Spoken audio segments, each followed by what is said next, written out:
What's going on, everybody? Welcome back. It is a brand new episode of Bets and Banter. My name is Liam, and I pick fights each and every week on this channel. I do my first look earlier in the week, but today I'm coming back to you with a little bit more tape, a little bit more research, a little bit more information, and one of the sharpest bettors in the space, one of the sharpest track bettors going right now, and he happens to be from the great state of New York. We got two New Yorkers checking in for some bets and banter. We both got the fresh cuts. We're ready to roll. It's Pepe, Silvia on this show. Welcome aboard, my brother. How are you? What's up? What's good, Liam? Thanks for having me again. What's up, my people? Good to be back. Absolutely, brother. It's a pleasure to have you, man. We got UFC Vegas 78, and it's not the best card. That's why we had to bring on the best guest because, number one, we still got some betting opportunities. I've been honestly getting a little bit more attracted to betting this card as I've done more research on it. And I think that for a card like this, we've got a couple interesting action fights. So maybe, for the casual fans, it doesn't have the name value. It's not going to draw you in, but it's got a lot of Brazilians that we can stop the hate on. There's a lot of opportunities for us, especially. So let's start in this 125-pound division for the women's side of things, man. We got Juliana Miller looking not so good on the scales, coming in a little bit rough, right? Tough weight cut, but she is, a girl who came off the Ultimate Fighter. She's got that kind of experience. She's been with the company for a little while. That last fight, though, not a good look. She's taking on UFC debutante Luana Santos here.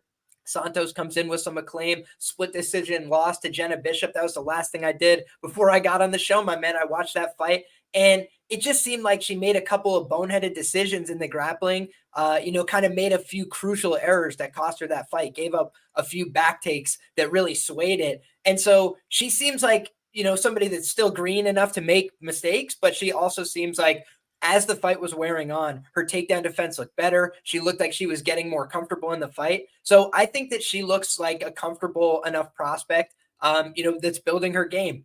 Have we seen people get burnt by the debut jitters before? Absolutely. We've seen really talented people. We'll talk about some of them later, like Jacqueline Emerim struggle in that UFC debut, had a hot start, but then couldn't finish. So I think in this fight, that's my only fear here is that Luana Santos could burn herself out here. But I do think unless she gives up some really consequential bad positions, I think her physicality should be enough to make the difference. So, my brother, do you agree or disagree? How do you feel about this first fight of the evening? Do you think Juliana Miller is a live underdog, or do you like the newly christened favorite here in Luana Santos? Mm, I definitely do think that Miller could be live, but it's just not a spot that I want to put any of my money on, really. I made one of my the worst bets of all time last year and playing Miller ITD against Veronica Hardy, and that was just a terrible, terrible bet, and I can never bet on Miller again after that. I mean, they're both too inexperienced. And I just kind of get the hint that it's kind of like a Brazilian showcase card, with Luque and RDA in the main event. We got Amarim a little bit later in the card, and then Lucindo and Polyana Viana on the main card. They're definitely trying to showcase some Brazilians. I think they're trying to get Luana Santos a win. But yeah, I'm definitely not playing the juice on Luana. It's a volatile fight.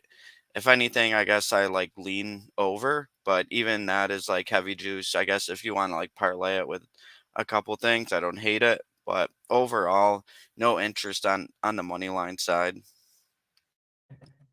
Yeah, man, I couldn't agree more. And I feel like people that got the early plus money on Luana Santos are the ones that got the best of it. But at this point, it's probably a dog or pass situation. It's very low level women's MMA, but I just don't feel like betting on Juliana Miller. Number one, the weight cut. Number two, the fact that she's not really much more experienced or anything. She does have some fights that don't show in her record, obviously, the bouts from the Ultimate Fighter, things like that. But still, she's a work in progress at best, right? That last fight, I think, demonstrated that. But Veronica Hardy does have a first round submission win over Polyana Viana. She has a couple of decent wins. It's just that she had been out for so long. That was what we were all questioning. What was she going to come back with? And unfortunately, Dan Hardy, took that seriously. He took that personal. And so she came out with a great performance and looked like she had really been coached up there. So, nothing but Also, plaudits for her. I think I think Miller's on OnlyFans right now, so that would be a part of the OnlyFans fade. Um, yeah, definitely no interests. Cue the Curb Your Either from Enthusiasm my music side. right now. Yeah, I think that this is just a pass fight overall for me. Good luck to everybody who's betting it though. Y'all have fun with this one. Next up, we've got Damon Blackshear taking on Jose Johnson. This fight put together on late notice. Brady Highstand had to pull out of a scheduled bout with Blackshear here due to a staph infection, so we wish him well. But with this new matchup that we have, I feel like Damon Blackshear, I got him completely wrong in his last fight. I thought Luan Lacerda was a live underdog there, and he got smoked in that fight. He absolutely got beat up. And so I feel like I've underrated Damon in the past. He's a Brazilian Jiu-Jitsu black belt, physically built. And you look at the quality of guys he's lost to, they're all guys that are better wrestlers or grapplers, I felt like. And I don't think that that's necessarily the case here with Jose Johnson. So that's why I feel like I would have to favor him in this matchup. But he's a big chalk price here. I think 70% indication right now. And I don't necessarily feel like laying that either because we did see the Yusuf Zalal fight where he was cruising, to a decision there and then ended up giving up a 10-8 in the third round. So I think that that's always a liability here. But yeah, I probably favor the Damon Blackshear side. And I think it's his birthday. My guy Rogue Strummer said that in the comments. If true, never fading somebody on their birthday, just narrative purposes. I can't do that. So how do you feel about this one, my brother? First of all, shout out to me for playing Blackshear and Blackshear KO against Lacerda last fight. Shout I out al- to you. I also played him against Basharat too at like plus 350. That didn't work out, but I think it was a decent bet. Like he made it pretty close. I should have played the plus 3.5. Also, yeah, I wanted to play Blackshear, but it just never got to the price to where I had a buy price in mind, but it didn't quite get there. But I don't really have too much interest in playing Johnson. It's just kind of like a stylistic nightmare for him. Blackshear is pretty good at sticking to a game plan. He attacks wrestling in all of his fights, so I'm fairly confident that he's going to go for wrestling and he's going to be able to get takedowns and hold him down. From a props perspective, I might be interested in some late Blackshear submission, maybe some sub 2-3 small if the numbers, if can get some bigger numbers than what Bet Online has right now. But yeah, that's all I have for that one. Our guy Moy's in the comments shouting out that he gassed hard versus Mutino. I think that fight was back in 2017, if my memory serves. So he's come a long way since then, in my opinion. But admittedly, that's probably the worst loss on his resume. So shout out to that. I think every loss since then has been pretty quality grapplers. So next, let's see what we've got. We've got Montserrat Ruiz taking on Jacqueline Amarim at 115 pounds here in the strawweight division. And I think that, this is a fight that we went back and forth a little bit in the DM. So, my brother, I'm going to cue this one up to you first. How do you feel about this fight?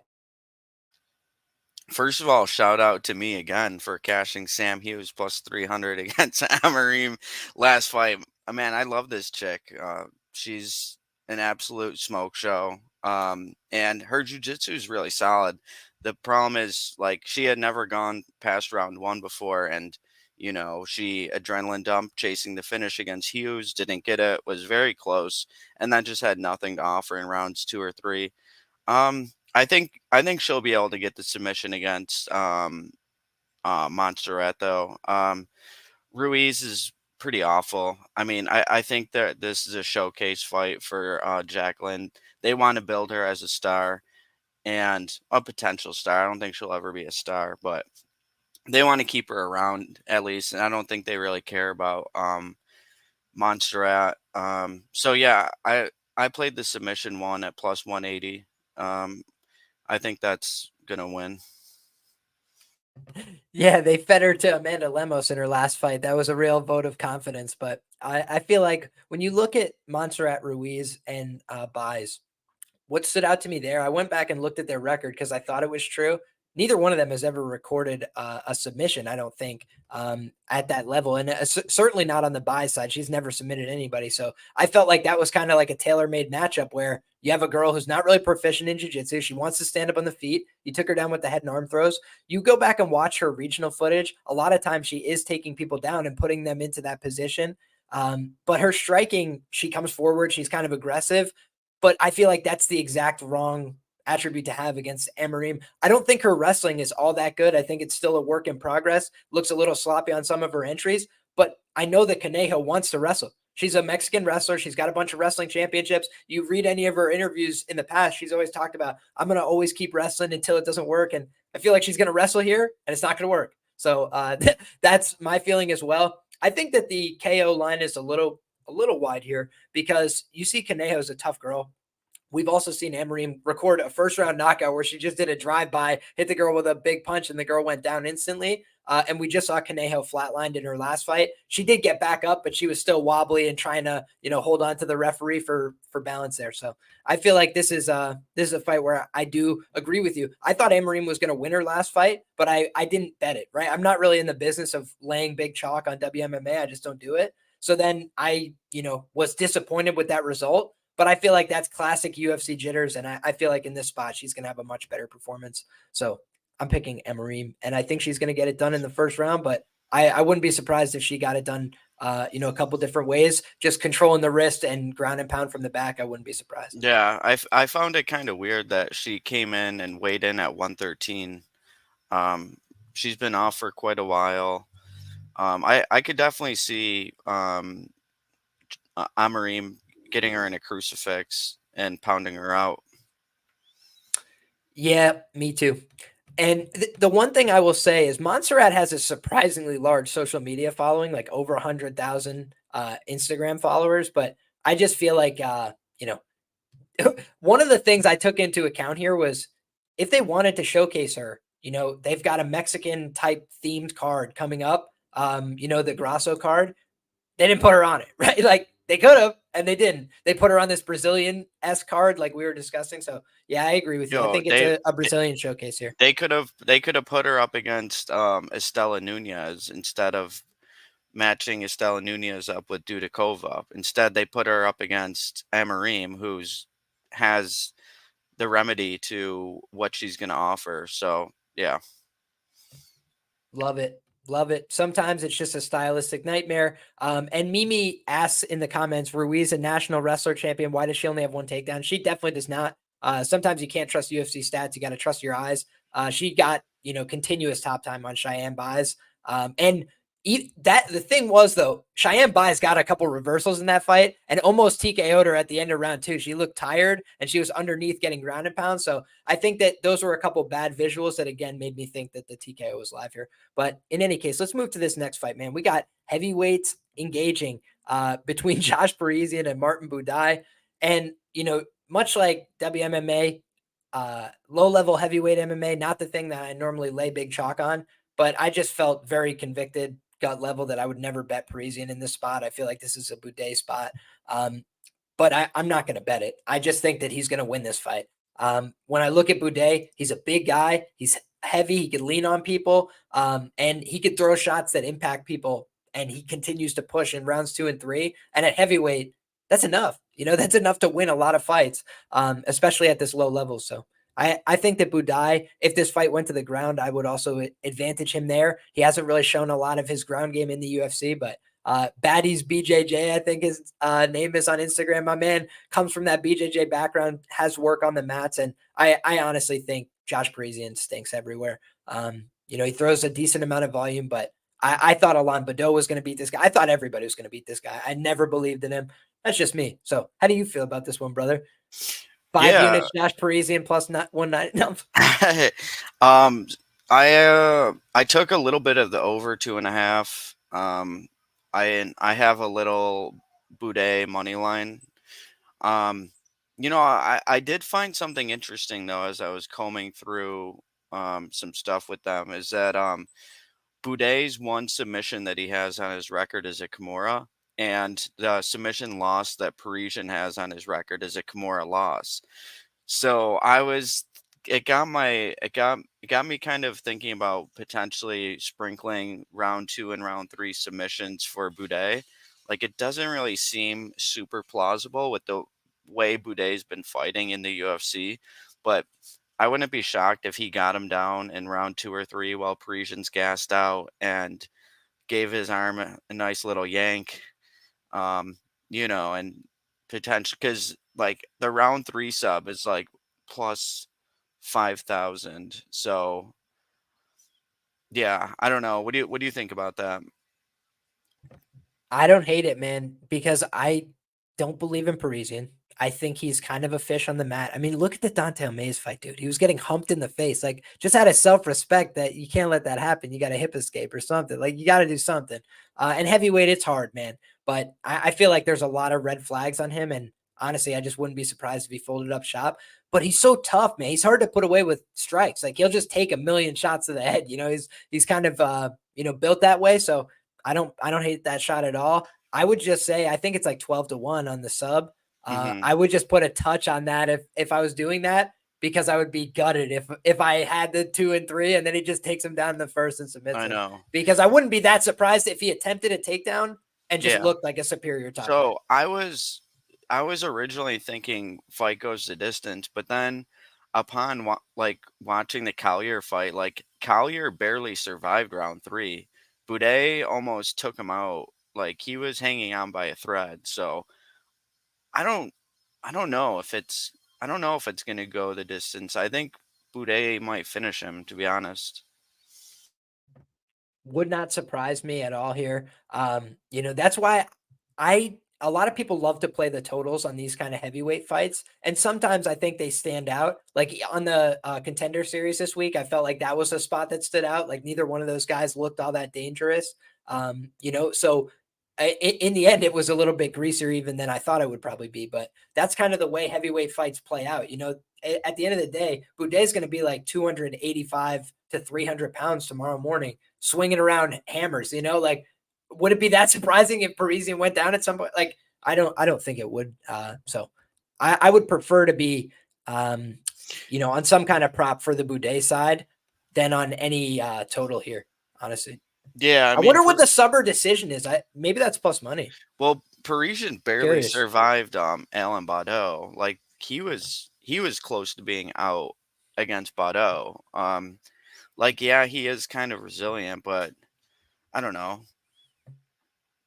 Yeah, I mean, if Alambado almost takes you out in the first round, that's Right. Rocky a defined Martinez red flag. Rocky Martinez was slapping him around. Dude, I bet Rocky Martinez, and it's all been Oh, downhill since, bro. I don't think I've ever won a bet on a Josh that's Parisian fight. awful because Parisian was like minus 200 there.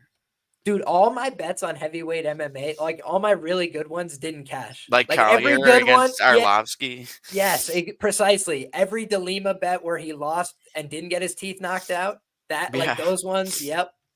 So a couple brutal ones. But in any case, we can move to this next one. Another fight that we've discussed a little bit. Guys, I want to say real quick as we transition to this next fight, very fun prelim here. But go ahead and drop a like on the video. Got 100 people rocking with us live. Appreciate the support. Appreciate you guys being here. Without further ado, let's break down the fire marshal, Francis Marshall, taking on Isaac Dulgarian here. And Dulgarian is a guy who's been signed to the UFC for a while, but hasn't been able to make that debut, hasn't been able to step foot in the octagon. But he's taking on a guy here in Francis Marshall, coming off of a tough loss, a learning lesson against Gomes in his last fight, where he wasn't really able to get his offense going. But I rewatched the Rojo fight. That was a fight that wasn't without issue, as well, where he was getting hit with some shots there. He did the better work. He landed the cleaner shots. And honestly, that knockout I felt came out of nowhere. He just hit him on the chin with a right hand when Rojo looked like he was defending, and he just went down flatline.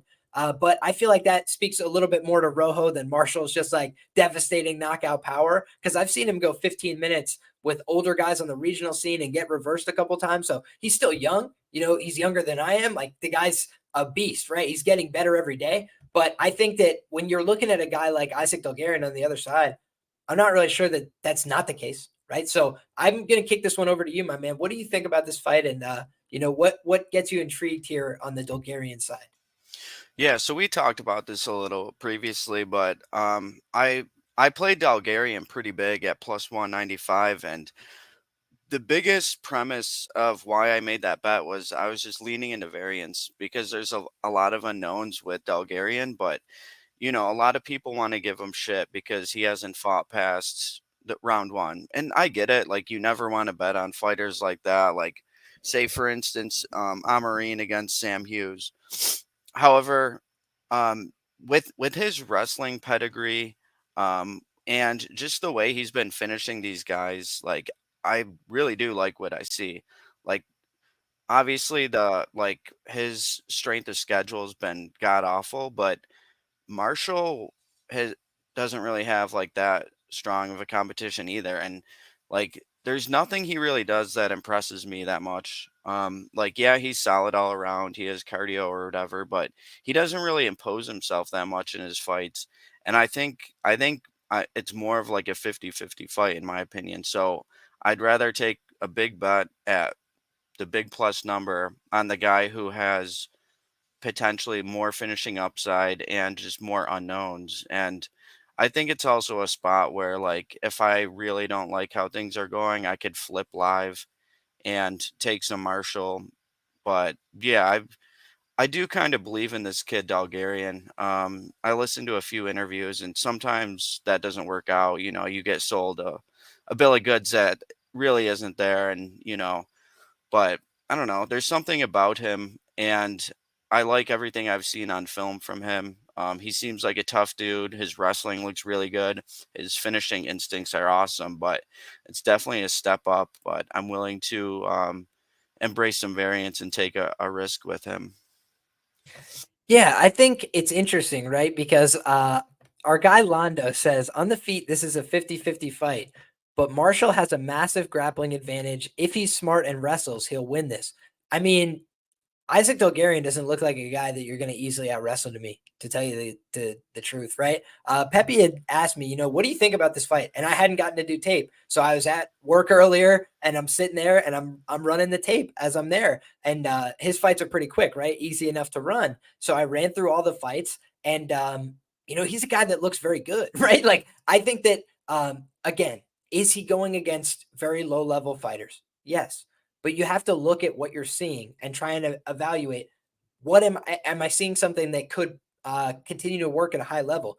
The guy knows how to wrestle and grapple and chain his attacks together, and he has a process on the ground. He has a very smart process, as a matter of fact, where he's creating a dilemma, right? We talked about this with the Gavin Tucker situation from last week, right? I ended up changing my mind about that fight, where I thought he was going to be live at the beginning of the week. And by the end of the week, I kind of come around to the fact that Diego Lopez was too dangerous. I thought he was going to knock him out and chin him. But when we talk about that finish, I said the thing that separates is he created a dilemma, which is a problem you can't solve in real time. And what Delgarian does is he puts you in a position where if you don't defend, he's going to put you in a head and arm choke that's tight. If you then try and defend, he's going to take your back, put two boots in, and try and go hip down. And if you do that, the fight is virtually over. He's extremely dangerous from there. Any wrestler will tell you that's their best position, right? In jiu-jitsu, sometimes people are looking to get the back and the body triangle and these kind of things to control position. This guy doesn't do that. He's trying to punch a hole through your head. He's trying to drop elbows on your head. He makes a really uncomfortable fight for people. And a lot of these guys, we're trying to offer some resistance and getting brutalized. Even the guys that were athletes that bucked up to their feet a little bit and did whatever, he just seemed to have a chain of continuation to his attacks. And I think that I haven't seen a lot of that from Marshall, like I've seen him get reversed a little bit. I've seen him give up some bad positions on the regional scene. So I think this is an honest fight. That's how it feels to me. I would not be laying chalk against Isaac Dolgarian because from a gambling theory point of view, and again, we could be I could be dead wrong about this, but here's the thing that I know for sure. If Isaac Dolgarian comes out in this fight and he has elite cardio and he beats the hell out of this guy for 3 rounds, then this price will never be there again for the next fight because they'll be like, oh my God, America, you have a Khabib and whatever. And then the hype train will be there. And then it'll be the time to try and get off. But that's what this game is, right? Trying to project talent. So I see it too, right? I watch this guy. He looks very talented to me. I was watching his tape going, golly, I'm glad I'm not fighting that guy. Like, I would not want to do that. He's very intense. He comes out the gate hot. He's not afraid of a guy throwing at him. I saw him get his eye bruised up, swollen up, get hit in the face, and he was still coming forward like a madman trying to kill. I like to see it. So for me, I think that he is a dangerous fighter, and I'm not going to be laying chalk against him. Am I saying that Francis Marshall can't win the fight? No, but he's being priced like he's already won the fight. He's being priced like he's very sure to win this fight. I think it's a lot more honest. So I'm with you, brother. I think it's a dogger pass situation, but I also missed the boat, right? The books have the information that my guy Pepe's coming in, that he sees something. So, they're respecting some sharp action here. I'm sure he's not the only one. And, this line has come down accordingly. So unless we get a blow up in price, I'm probably just going to have to sit this one out. But I think Dulgarian ITD are the interesting spots in this fight potentially. But Marshall late props, I don't hate. I think that's smart. Also, like, I don't know why it's to be assumed that Marshall has better wrestling than Dulgarian, considering Dulgarian has a higher wrestling pedigree previous to coming to the UFC and being in MMA. So I don't know why anyone would assume that. Yeah, and again, it's just one man's opinion, but I've wrestled for 10 years, and I feel like he's the better wrestler. When I watch him, I think he's the better wrestler. But sometimes the one issue that wrestlers have, I think transitioning to MMA, transitioning to jiu-jitsu at times, is that they wrestle for 7 minutes and they want to go that pace. And sometimes you have to moderate a little bit.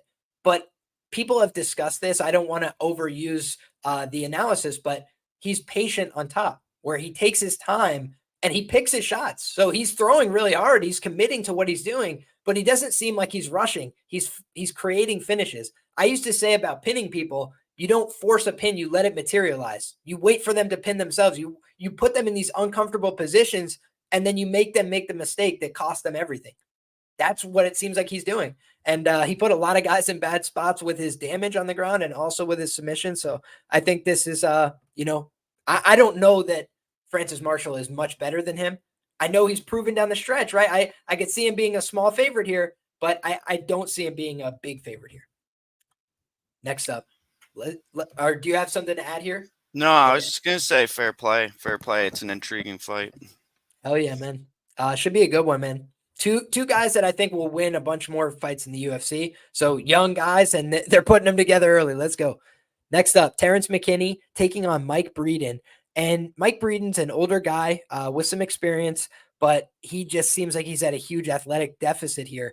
The things about McKinney that you don't like, his cardio is a huge red flag. His chin has been tested in the UFC. He got knocked out brutally in meme-like fashion. I cashed a couple tickets on Bonfim there, but then I faded him in his next fight, the Terrence McKinney odds change effect. But in any case, he did rock Drew Dober and almost have him out of there and looked like he was on the verge of finishing him. And he's like a fringe top 15 guy. So he knocked out Matt Frevola, a top 15 guy, in 7 seconds. Like, to deny the athletic upside would be crazy. But then it's hard to back a guy who has massive cardio red flags as a huge favorite. So for me, lean here is Terrence McKinney, but even the under is like what, minus 300 here, and just like comical numbers. So I don't love these prices at all. What do you think about this one, brother? Is there something I'm missing here? No, I haven't played anything on this fight yet, and I've been a McKinney hater. I played Bonfim against him and Sadikov. But here I could see McKinney getting back on track here with a round 1 submission. But I'm not trying to play like early props at like really short numbers for McKinney. I mean, I could easily see Breeden toughing it out and, extending this fight a little bit. I don't have any interest in betting this fight at all. Potentially live, I'll bet Breeden, but yeah, never McKinney. I love it. My guy, J-Co MMA, straight from the write up, Breeden is cannon fodder. Cannot lay money on him pre-flop. Unfortunate, but that's how I feel. It's just like there's some guys that they don't do them any favors with how they book them. And I feel like that's kind of, been Breeden's situation, unfortunately. So McKinney here on short notice, not going to be playing it, but I think he's probably going to smoke him in the first round. And that's what he does best. Next up, Marcus McGee taking on JP Buys. IJP looked a little bit rough on the scales. Don't love to see that, but overall, I feel like I might be in the social media trap, right? But I was kind of liking what I saw from JP Buys in terms of what he had been posting pre-fight, in the lead up. He looked like he was in great shape. He looked like he was working really hard with elite guys, Amir Albazi, Aljamain Sterling, two guys that he's been in back-to-back camps with in preparation for big, important fights. So I feel like that's a good, thing for him. I liked what I was seeing. Even in the drills he was doing with Ode Osborne, he looks fast, but the durability's just never been there, right? We've seen it a number of times. He's been knocked down a million times. His durability was certainly better at bantamweight than it was at flyweight, where at flyweight he was getting brutally knocked out, and at bantamweight he was getting dropped and then, recovering to a single leg and whatever. And the one thing I will give him credence to is that we've seen a bunch of other guys get just knocked out by Montel Jackson, right? And not be able to get that recovery time. And he was able to do it. So more power to him. Fought through it there, looked tough. But Marcus McGee just seems like a much more physical athlete than JP. So it's a really tricky fight for me. If I had to play a money line, I would take the JP side at plus 300. I do think it's a touch wide, but Marcus McGee probably gets this one done, especially if he's having a rough weight cut. That can't be good for the durability, I feel. And that's the ultimate problem for JP Buys. It's the punching of the face business, and he can't take a punch. What do you think about this one? Yeah, and you got to think like he's probably so psychologically messed up right now after getting finished so many times in a row and just getting embarrassed like continuously. Um I think however, I do have some money on him. I played him round one submission at plus 1500. McGee's one loss was the round one submission. He looked kind of lost in grappling transitions, but I also played the under 1.5 pretty big. I think McGee's gonna. I think they're both gonna try to come out and impose their game really fast because JP's not going to want to stand there and be in striking range, knowing that he has no chin and that he could potentially get knocked out. And McGee's going to want to just come out and just knock his head off, go bonus hunting, and just like show that, that he's the alpha in the octagon. So yeah, I see a finish happening either way in the first 7.5 minutes. JP's gas tank has been pretty bad, and I think not many of McGee's fights have gone over either. So yeah, I like It's the under. crazy, dude. 70% of their fights for both guys have ended in the first or second round. The unders, they're a little finicky. Sometimes it goes over by 2 seconds and whatever, but just like they are pricing the fight not to start round three very aggressively. They're well aware of that trend. So yeah, I agree with you. I was very tempted on the under here. I got spooked because of JP.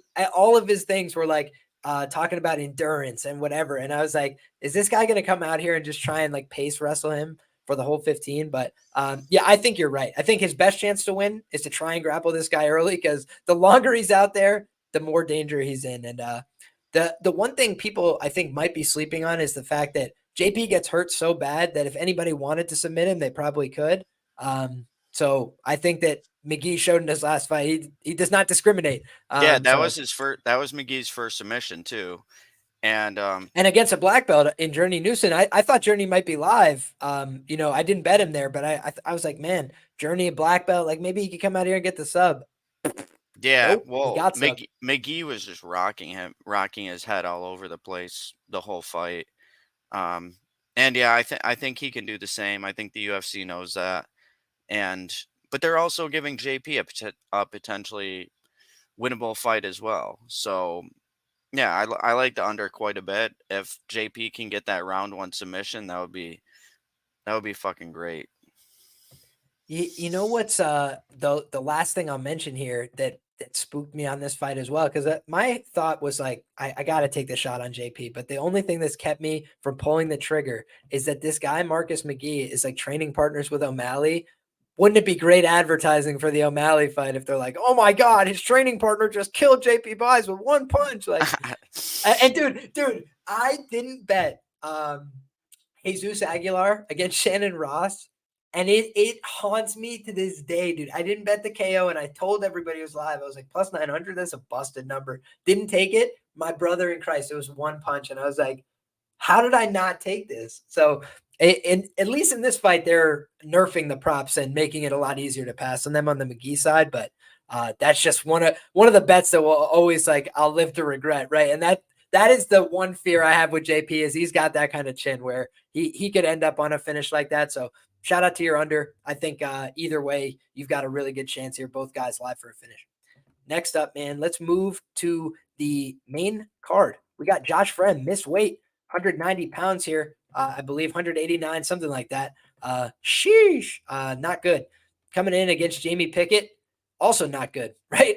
One of the pieces of tape I was rewatching today was Stephon Chukwi and Jamie Pickett, and I was like, wow, this is not good fighting. On either side, really.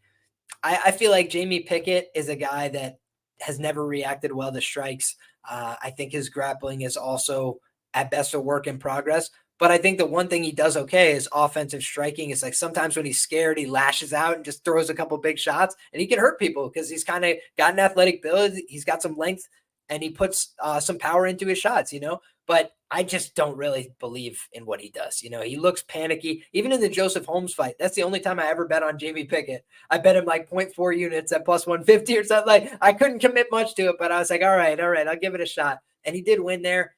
He's a big plus money number here, but against a guy who missed weight, that just makes me think, did Frem really prepare for this fight? Does he care about this fight? Is he like that? Is he just like sleeping on Jamie Pickett?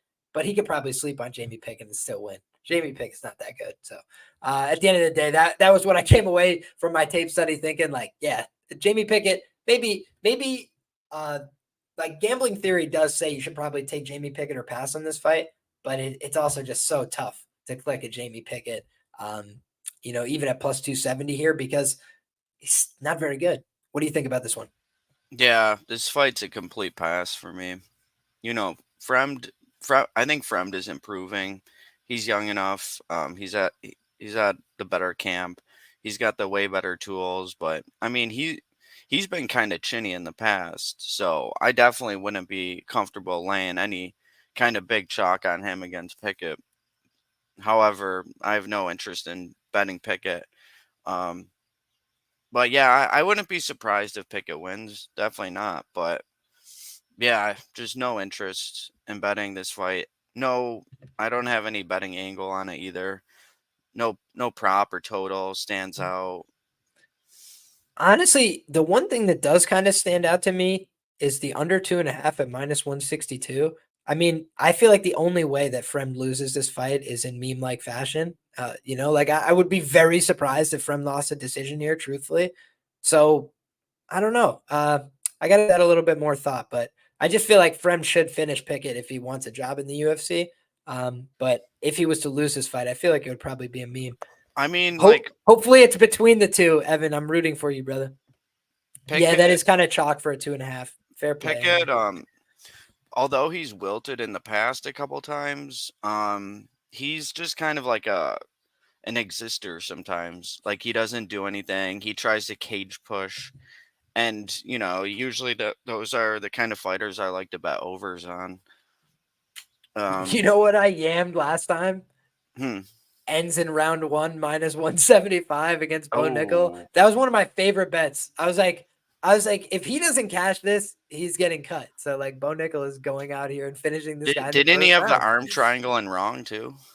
Oh, dude, he had it in for so long. I was like, is this really gonna? I'm like, they're gonna do a comedy here. It's gonna go 4 minutes in an arm triangle. I had Derek Brunson by sub once in the Kevin Holland fight, where he has that head and arm choke locked up for like 2 minutes. Yeah. And he doesn't finish it. Like, I've had a couple, dude. I had Corey Sandhagen sub 5.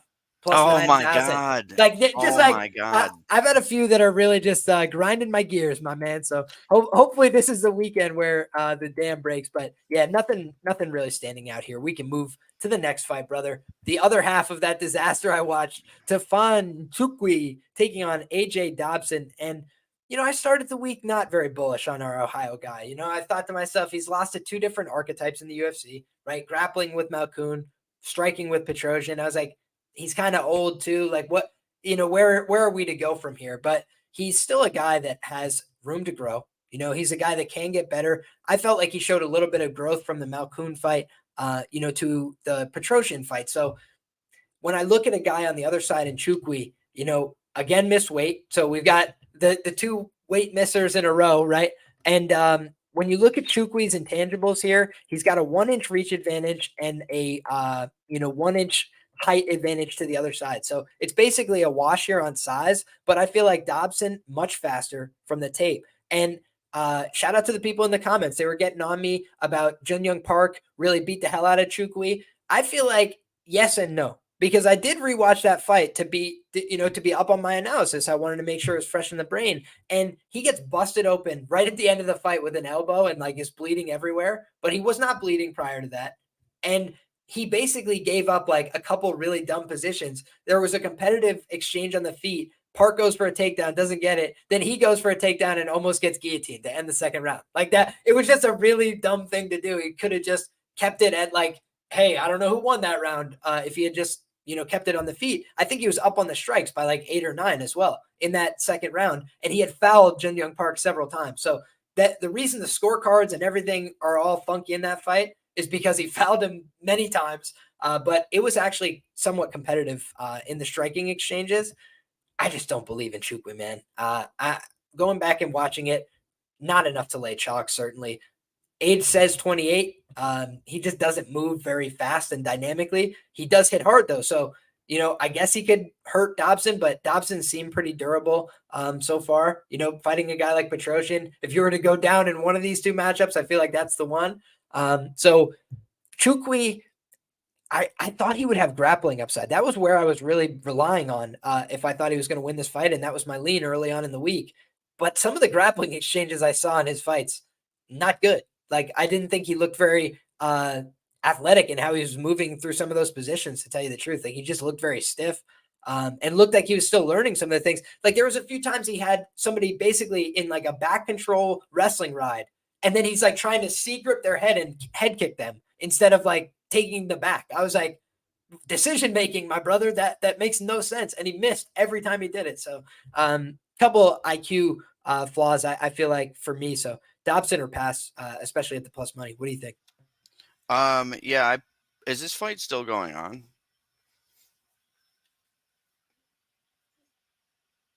You're muted. Sorry about that, brother. I believe I saw a tweet earlier that said this fight is a go. I think they Oh, said both okay. fights with the weight miss are a go, but I'll try and confirm that in the Okay. interim. I like Dobson decision and Dobson money line. Not big though. Like combined the unit total. So a little bit on money line, a little bit on decision, and then just see how it goes. Just because of the speed factor, like and durability. Like I don't know what Tafan's doing, like jumping weight classes, like and then he's got finished twice in a row. Yes, they were two like really good strikers, but one was off a jab. And it's 2 in a row now. And yeah, I don't really see his upside in this fight. So I like Dobson at dog odds, and taking a poke at the decision plus 500 seemed wide to me. Yep, and we've seen results at 185, like against Jin Young Park, and they weren't positive. So he went up to 205, and the results were even worse. So now he's back to 185. Yeah, It's like it looks like he's like moving through like it's like he's underwater when he's striking. He's so slow. yeah, and again, there's a few times he connected with power and like got people's respect, but a lot of times, like Jin Young Park gave him no respect on the feet for a lot of that fight, except for the groin strikes. Like, and I expected him to move Jin Young Park in the clinch, but on rewatch, they were very competitive in those exchanges.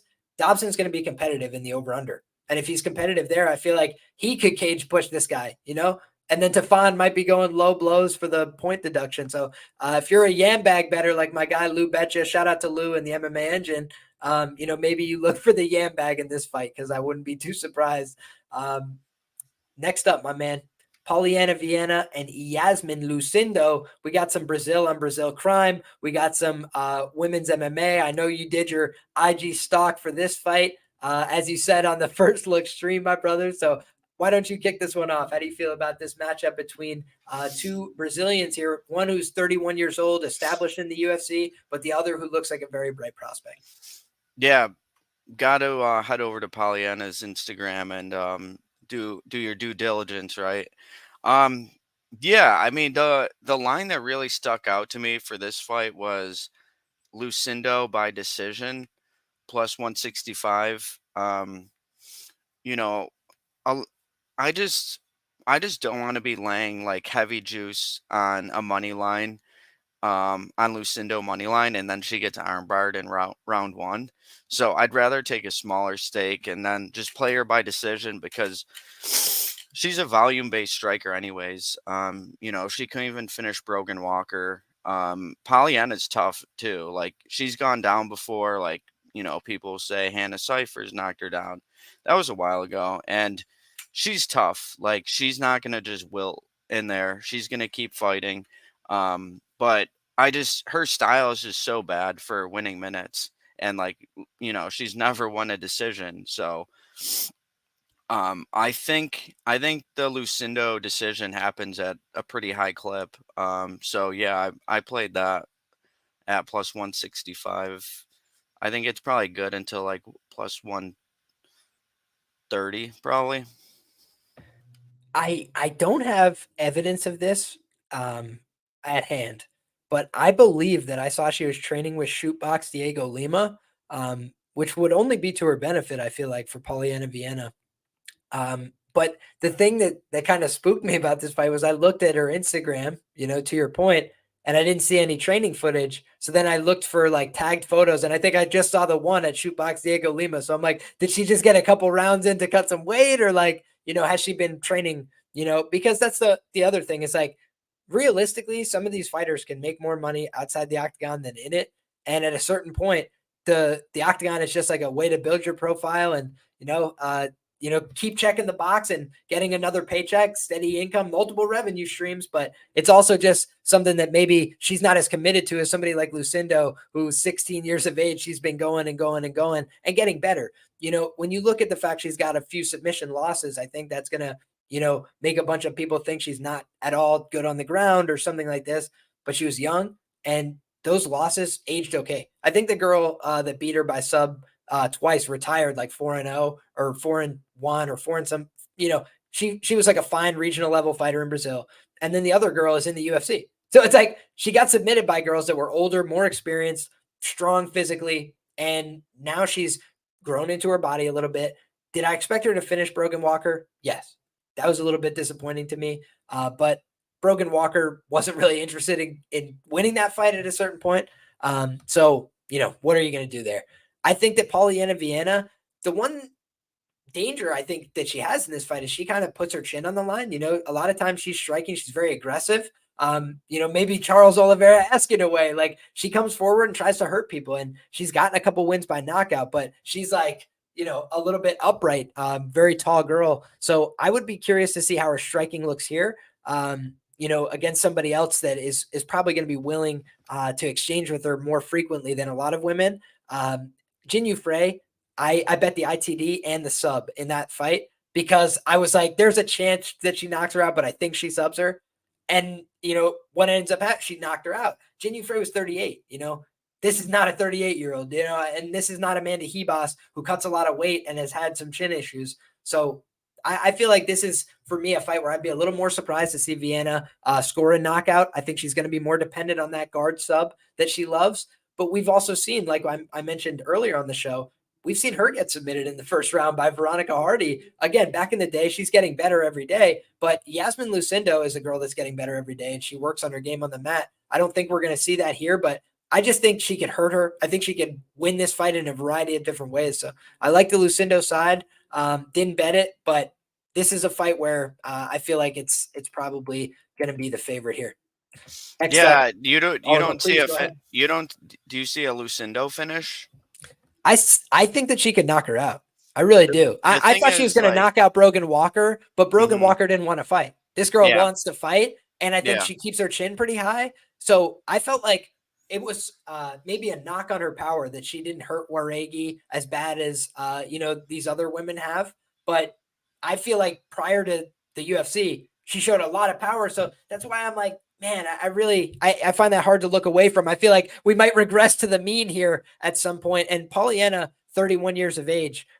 So that was the other thing, a little bit Yeah. older. I feel like if they get into these exchanges, maybe the girl with better durability at the end of the day would be Lucindo, but I'm not Oh, sure, for man. It's sure. a tricky But fight. I could just see like I could see Pollyanna getting dropped and then like going to her back and like inviting her down, and potentially Lucindo accepting that dance. Yeah, doing Yeah, the leg kicks from standing. yeah, I just don't see her like getting like clean knocked out. Yeah, you're probably right. But these are the things where I kind of notice there's some patterns I look for, right?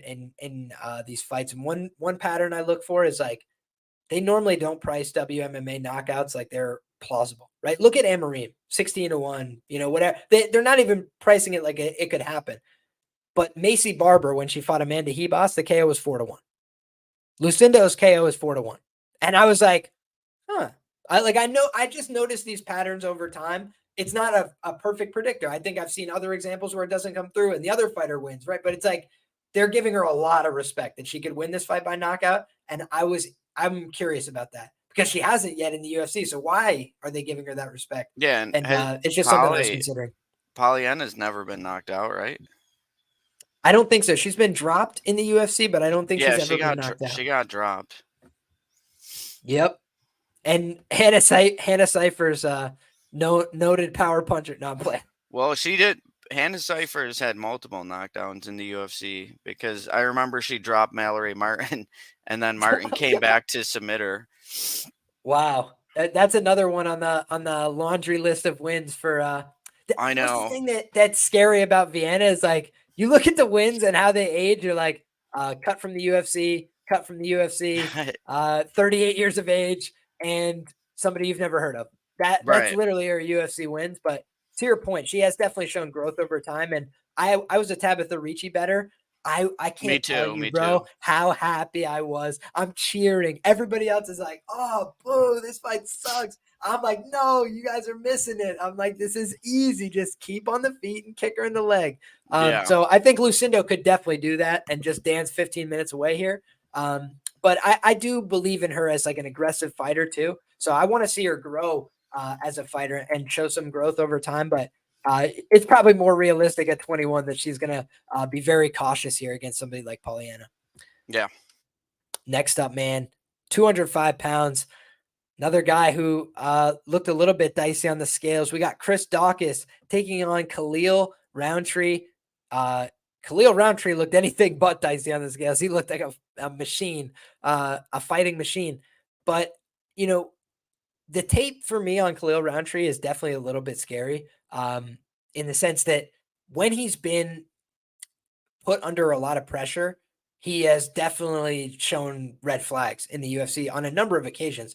The Iwan Kutalaba fight, Iwan Kutalaba was getting diddy bopped with every shot. Khalil was like, instead of wrestling, he was just like being balanced, pushing off and just throwing elbows and just damaging Kutalaba. But Kutalaba not effing off and just trying to go for single legs.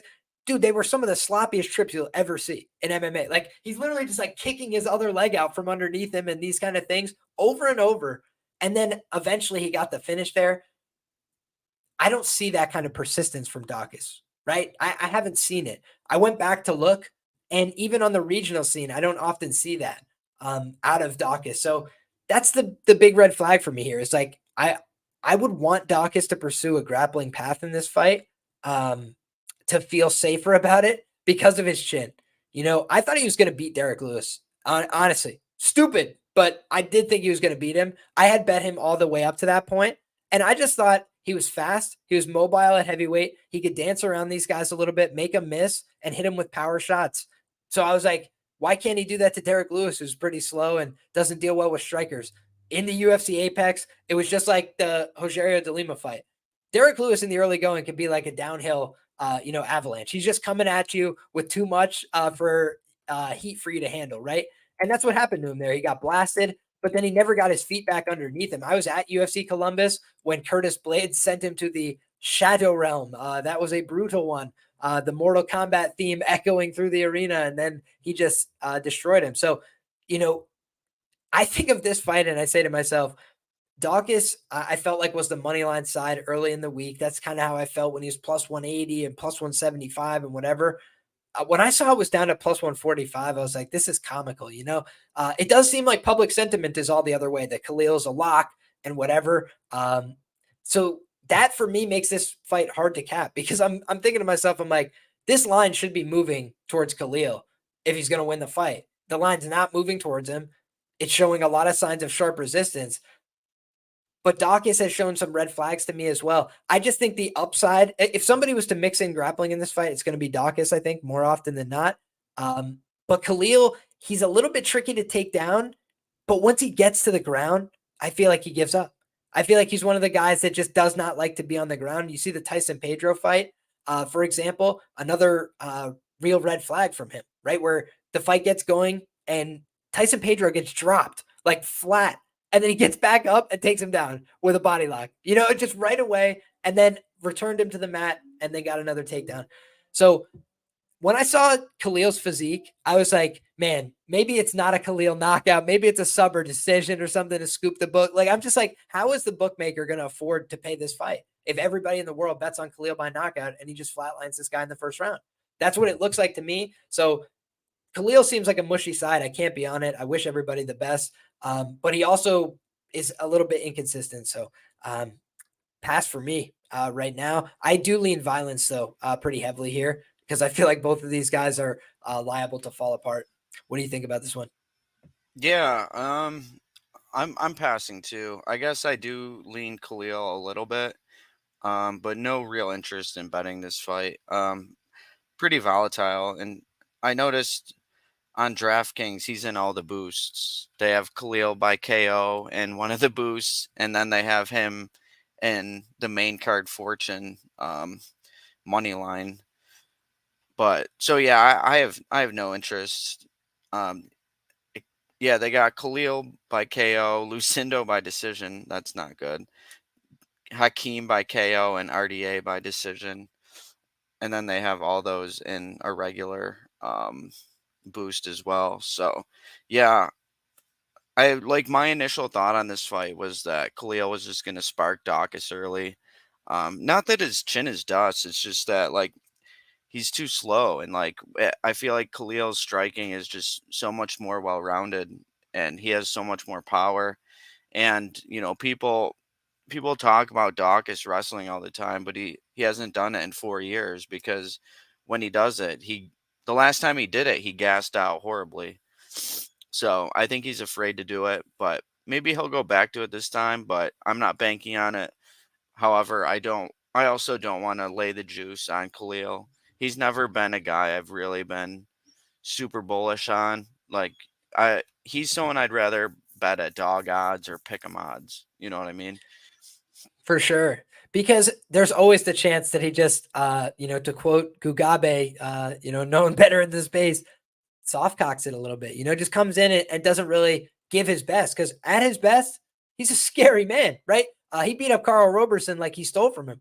That was that was an assault in the cage, not really a cage fight. But I think that when you look at a fight like this is kind of an archetypal of like what Dawkins has struggled with, but the line's not reacting the way that it should. So it's a really tricky fight for me. Probably a pass. The bookmaker's going to make money on that fight somehow. Yeah, I would have to get really creative to find like a prop or something on that fight. To bet I it, did see that Khalil went to minus 155 yesterday. He's down to minus 170 right now. So I don't know. I could see the line kind of settling where it is right now. It kind of seems accurate. Let me check this. I don't want to speak out of turn. Khalil Roundtree, 89% of Tapology votes. So the community is pretty decided on this one. But maybe the betting community is more divided. So interesting note. We got the co-main event next, my brother. It's at 145 pounds, featherweight division. Cub Swanson. Doesn't this fight feel so out of place, kind of, compared to like a lot of the other fights on the card? Like they all sort of fit thematically, and then these two fights that are in the feature and co-main event, they're kind of just like sandwiched in the middle of this otherwise like Brazilian heavy card. But in any case, I find that this is a fight where Hakeem Dawodu is in like a back against the wall situation. Like the UFC is like, dude, if you can't finish Cub Swanson, who's turning 40 in 3 months, then you're probably not really built for the UFC at this stage of the game. You look at the losses he's had in the UFC, oftentimes it's him getting taken down. Right. It's just him getting taken down. And that starts the fight going wrong. He's gotten hurt on the feet as well. But when he doesn't get taken down, he tends to win the fight. Or he tends to make it really competitive striking fights on the feet where he's walking people down. And Cub Swanson, a guy who can definitely dish it out. But to quote Best Fight Picks, my guy Dan Levy, can he take it too? I don't think he could take it too, man. I did not like the reactions in his last fight. Speaking about bouncing around weight classes, went down to 135. What was he thinking? And then he comes back up to 145 here. Maybe he looks better, but he didn't look that great when he left 145. I think he was sick of taking damage. So he's like, oh, I'll go to 135. But then he took a lot of damage there too. I feel like we may not see many more Cub Swanson fights in the UFC. I consider him a live enough underdog, I guess. In the early going, he could definitely throw some good hard shots. But I feel like as this fight extends, I favor Hakeem more and more. And I think of the fights that he's had where it plays out mostly on the feet and guys are running away from him, right? Because they don't want to get hit by him anymore. And I don't think Cub Swanson will do that. He fights like a gangster, but I think that's why he's probably getting put down in this fight. And I think the club and sub is live here. Hakeem is not very good on the ground, but Cub Swanson's been submitted a number of times. I think Frankie Edgar got the latest submission in UFC history against Cub Swanson. When he hurt him in that fight, and then he was basically riding him like a donkey for most of the fight anyway. But right at the end of the fight, he was able to secure it. And I just think that we've seen other guys hurt Cub and then go to finish by just throwing a couple ground and pound shots. I just wouldn't be surprised if he hopped on his back here. And it's 16, 18 to 1. So that was something I was looking at. What do you think, brother? Yeah, just for me, it's kind of I just have like a systems play on Hakeem KO 2-3. Yeah, I mean I bet Martinez by KO as well against Cub. Um I mean that was an asinine move going to 135, and after he said it or after it he this week he was saying that he doesn't regret going down. He wanted to see if he could make a title run at bantamweight. A title run at 135 at 38 years old. Like, what the fuck is this guy thinking? And you saw in the fight, like he's so weak to the legs and to the body, and they're just feeding him guys who love kicking the legs and the body, and it's the same thing. Like they gave him the layup with Elkins, and then after that they're like, okay, now we're gonna build some prospects off you, buddy. And they used that opportunity to build Martinez as a prospect. That was a huge moment for him. And then they gave Martinez Saeed Nurmagomedov, and they gifted him a nice little decision after. Now we have a prospect up at 135 now, and I think they are kind of doing something similar with Hakeem. They want to I think they want to give him an opportunity to shoot back up the rankings. He lost a lot of respect with that Erosa performance. It was terrible. He looked like shit. He was clueless. He missed weight. I was there for the fight. It was pathetic. Um, but here in this spot, I think, Hakeem loves going to the loves kicking the legs, loves kicking the body, and that's Cubs kryptonite. So yeah, I'm playing the KO 2-3. Not huge because Dawudu's not like a great finisher or anything, but it just makes too much sense. Like I would be too upset at myself if it happened and I didn't have a little something on it. And I think the numbers are decent because Hakeem doesn't have like any finishes in the UFC. It's just stylistically I could see him getting it in this spot. But I'm not going big because he's hard to trust. I feel that, man. I just think of this co-main event type of spot as like a spot the UFC is going to want to finish. And I feel like Hakeem can potentially deliver it. But shout out to my guy, MMA Locker Room. He's got Hakeem by decision. I must say, I also saw Hakeem round 3 or decision was like plus 150, I think. don't hate that because he's a guy who kind of builds into fights late. And so if he does let you down on the KO 2-3 prop, that's like a little bit of extra insurance there, still at plus money on the round 3 or decision. But in any case, I think Hakeem gets the job done here. I think he's more durable than Cub at this stage of the game. I think he's way younger. I think a lot of the attributes are on his side. So give me Mean Hakeem to get the win here and potentially, like you said, the late finish. I think it could come a variety of different ways, but I don't see this being a good move here for Cub Swanson. And I think it might be his swan song here. Next up, we've got Vicente Luque, the silent assassin, taking on Rafael Dos Anjos.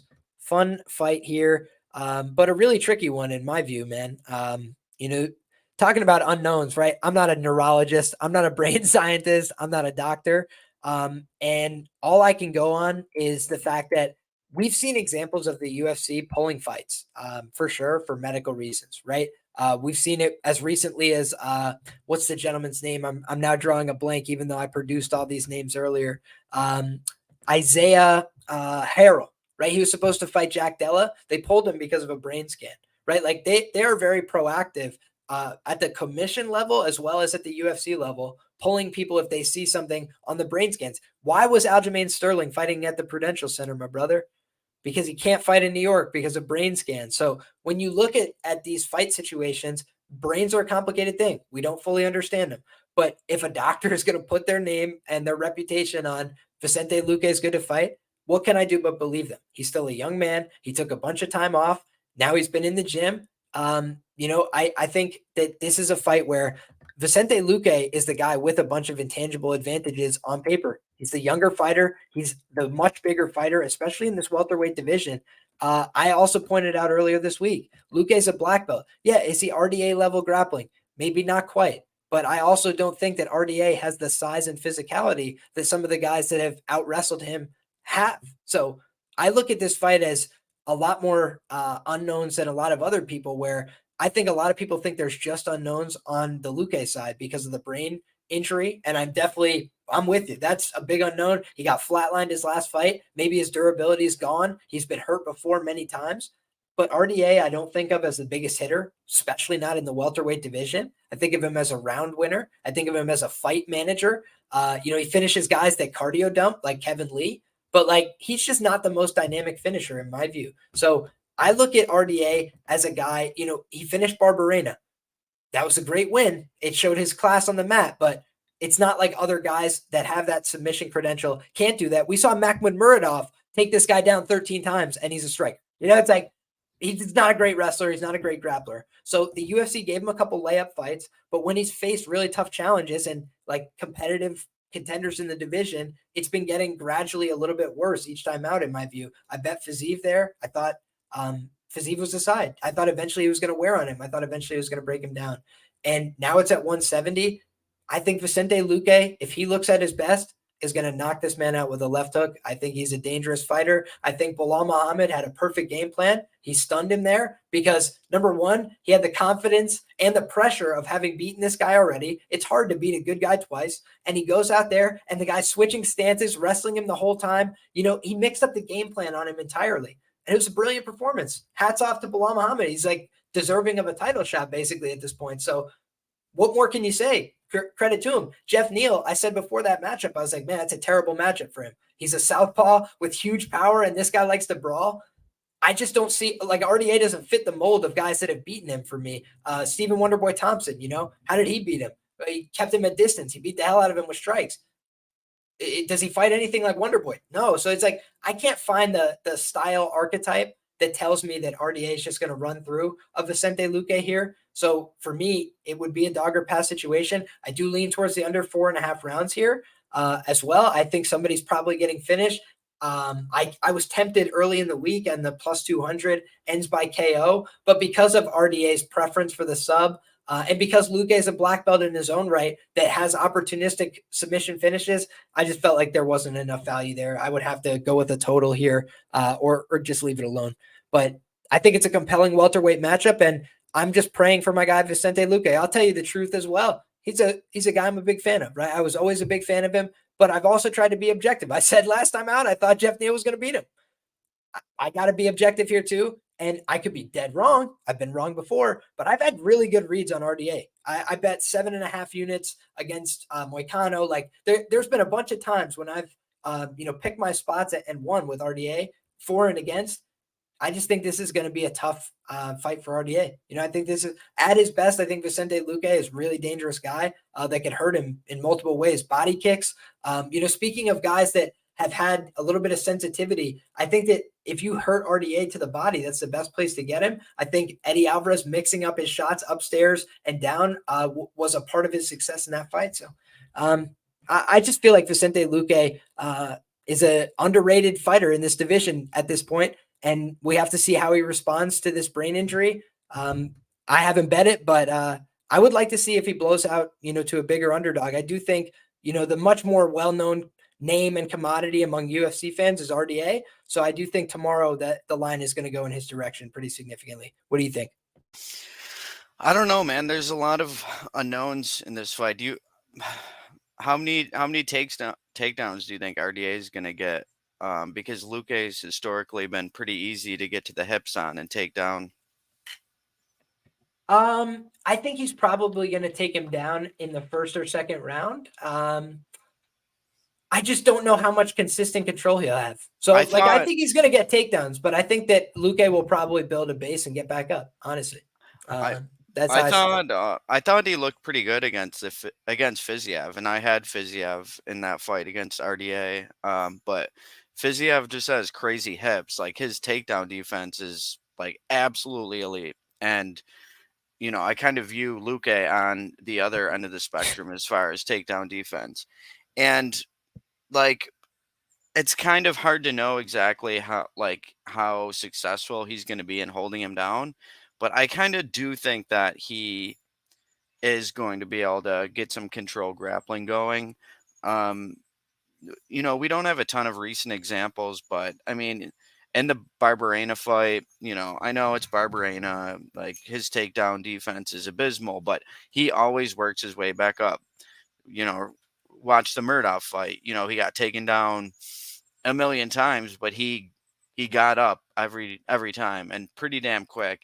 And against RDA, that wasn't the case. RDA was able to hold him down and work to a finish. So I think that RDA has the grappling upside. On the feet, I obviously favor Luque, but I don't have any reason to believe that he's going to be at his best at this point. Luque is one of those people, like he's such a fun fighter, and like I love watching Luque fights. I was on him big against Woodley, and I had the submission against Chiesa too at like a crazy number. But yeah, I don't. RDA's not the kind of guy who's going to give up positions, in my opinion, to give Luque those opportunities for a submission. I mean, it like someone said in the comments, like club and sub would probably be the if it were to occur, it would be a club and sub. And I do 100%. Think Luque can definitely hurt him on the feet, but like psychologically, where is he going to be at after getting that medical diagnosis and the brain bleeding? I haven't listened to his interviews yet, but you got to think that's got to affect you a little bit and potentially make you fight a little safer, be a little more gun shy. So overall, I do stylistically, I do favor RDA. So I played him, but I'm not gonna lie, it's kind of freaking me out because I know a ton of people who I talked to who also played RDA, and usually when we're all on the same side, the line blows out a ton, and that hasn't happened here. It's been very steady with kind of money coming in on Luque. And then I see RDAs and a lot of the DraftKings boosts. So now I'm getting like a little even more freaked out about it. But I'm gonna let the play ride anyhow. Give me RDA at Pick'ems.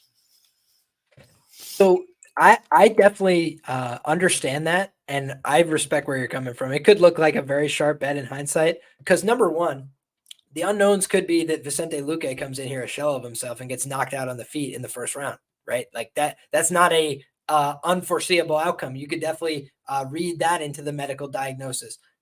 We could definitely see him out grappled. We've seen it happen in the past. RDA doesn't have the same grappling self-immolation tendencies that Michael Chiesa had. I called Kevin Holland by Darce because that's how Michael Chiesa loses. He does it the same way every time. I talk about fighters having pathological ways that they lose. They like to just it's just a pattern, and I've seen it in my own wrestling matches back in the day. So that's why I can kind of relate to it in other people where I see it and I'm like, oh, this is when this happens, the fight's already over and he's going to lose this way. And I feel like in this kind of fight, it's not one that I see super clearly, but I just see a guy that my read on the intangibles and the unknowns here is like at his best, he's a guy that brings a lot of pressure, throws a ton of volume. If he gets hurt, if he gets dropped, he gets back up and gets in your face. As long as he can stand, he will get back up. Like Wonder Boy was sunning him, schooling him around the octagon. My man's like, give me more, please. Like just inviting the fight. And so, yes, that is something that will test your chin, and he will probably not be around at a high level at 35, but he's 31 and this guy is 38. He's right on that precipice of where people do start to get knocked out a little bit more frequently in the UFC. He was knocked out by Fiziev, who I know is a brutal hitter, but we've seen Fiziev kind of get pieced up by Gaethje, taken down by a guy who never goes for takedowns, and he obviously has the skills, but he hadn't been working the skills in a long time. I think he would admit that as well. So I feel like this is a fight where Luque knows exactly what to expect here. He's got a guy who's got the most tape in UFC history to watch. He knows exactly what he's going to bring to the table, and I feel like he has enough time to prepare. So I like Luque here, but I mean, I want to go back and watch the weigh-in visuals. I felt like he looked good in the pictures I saw, but I actually didn't see him walk up to the scale. So I want to see how he looked and hear some interviews from today. But Luque always looks good. Man's like, well, he's missed weight before for the villain fight. That's why he got those brutal matchups, dude. They were like, F this guy forever. He missed weight for a backup. You're dead to me. Yo, if you go back and watch the Woodley fight, Woodley rocked him in round 1. Like it's the first time Woodley actually fought somebody in a long time. He threw down, dude. It was awesome. That's that's one of the best one-round fights you'll watch. I know. That was incredible. He's just been in so many wars. Like RDA is older, but he hasn't been in, like, his chin hasn't been cracked like that. He hasn't been in many wars. He usually takes the safer approach, or tries to. Jeremy Stevens once uppercutted him to another dimension, to dimensions unknown. Yeah. I mean, I like Luque could definitely knock him out. That's for sure. I don't know. I don't know what version of Luque we're gonna get. I think that's me either. Why I think that's why the do you endorse the under? I didn't ask you that. What do you think about that? Is it juiced under 4.5? I think it's minus 145. Let me pull up the best. I kind of do. Minus 136 to the under 4.5. I kind of do like the under. I can't see this going 5 rounds. Wow, a lot of people in the, I always say the sharpest chat in the game. I appreciate each and every one of you. A lot of the people are saying here the fight probably goes to decision, but I don't see it that way, guys. I think that if Luque is as bad as everybody thinks he is in this fight, number one, RDA, great, submissions on top. So if he just has extended opportunities to create passing and position, he will potentially finish, but he is a guy that's gone to a number of decisions. I get where people are coming from that way, but Vicente Luque is like a plus 105 and he's like plus 500 to win by decision, right? They're basically telling you like, he's got to get it done inside the distance to win this fight. And if his chin is terrible and it's just gone, then he gets knocked out potentially. And if his grappling is as suspect as people think, then he could end up putting himself in bad positions to get finished. So I lean towards the under. Personally, me too. Shout out to the sharpest chat in the game. That's why we're gambling, huh? I saw on DraftKings they had RDA by decision boosted and one of those boosts. So I could see that as like a potential trap spot, is thinking it's gonna go to decision. Just the way they both fight. I don't know. I see a finish. It's probably Luque KO or RDA sub. I feel you for sure. a lot of and Evan's making the point that he was losing to Mike Perry. Derek Krantz had moments, close fight with Barberena. But again, like this is a guy who was literally one fight away from a title shot, right? Like he was on an insane streak at welterweight as well. So he's a guy that's put together a good UFC resume. Did he put himself on the line to do it? Yes. Jeff Neal is the kind of guy that will make you pay for that, but styles make fights. So I think this is a more forgiving matchup for him, and let's see what he has. I'm just hopeful, man. He's only 31 years of age, and he's put a lot of work into this. Had gotten himself to a very good position, and then he's lost that footing. So I'd like to see if he can get back on here. Yeah, he's 2-6 in decisions. You never like to see that. Oh no, never. And especially in 5-round fights, I don't think he's had any success yet. But I just think this is a guy he could finish. And I actually think the longer this fight is, it gives him more opportunity to finish. So I feel like that actually is good for him in some ways. But if RDA is just getting takedowns in top time, then it's only better for him and his chances to finish late. So I like the under, and I like the Luque side. But are you going to play Luque ITD? I haven't decided what I'm going to do yet. The other thing is, if I'm taking Luque, I would probably have to take some of his money line just because it's plus money. And if he won a decision and I didn't have money line exposure, I would be gutted, dude. Like that's the way my brain works. So that's something I'll consider. Is if I was to play this, I would probably have multiple bets and for a small total sizing, like you said before. 2 bets and the total was 1 unit, something like that. Nothing too big, but I would consider some of those bets on this fight. So there you have it, guys. We just broke down, what was that? 12 fights, 13 fights, 13 fights on this card, and had a heck of a time doing it under 90 minutes here. So kept the breakdowns pretty tight as well. My brother, truly appreciate having you on. It was a blast. The time flies by. Don't want to keep you too long. So brother, please tell the people where they can find you. Anything you want to get off your chest, anything about the card, anything that you have to say, fire off now, my brother. Appreciate you being here. Cheers to you. Yeah. Thanks for having me again, Liam. All I'll really say is I like the under 4.5 in the Bellator main event. We were talking about that a little earlier. I think that's a solid spot at the current line. So, and I also like Diana Silva money line. She's an underdog on the Bellator card that's going to be starting in about an hour.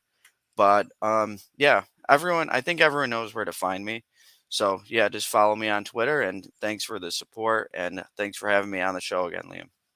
Hell yeah, my brother. The pleasure is all mine. If you guys don't know where to find him, it's conveniently located for you in the description box below. So you can go check it out there. If you haven't already, drop a like on the video. Get subscribed to the channel. If you're not already, we break down fights here each and every week. Broke down the Contender series earlier this week. Had some success. Good stuff. So excited to get it back rolling again. Another UFC card tomorrow. The show never stops. So you guys can catch my article on Roto Grinders. You can catch me on Pub Sports Radio live tomorrow, talking through these fights, commentating live. So should be a blast. Appreciate all the support. God bless you all. If you have comments, questions, concerns, fire them into the comments below. I'll try and get to as many as I can before fight time. And until next time, enjoy the fights, and we'll see you then. Come back and we'll have all the same fun next time. See you guys.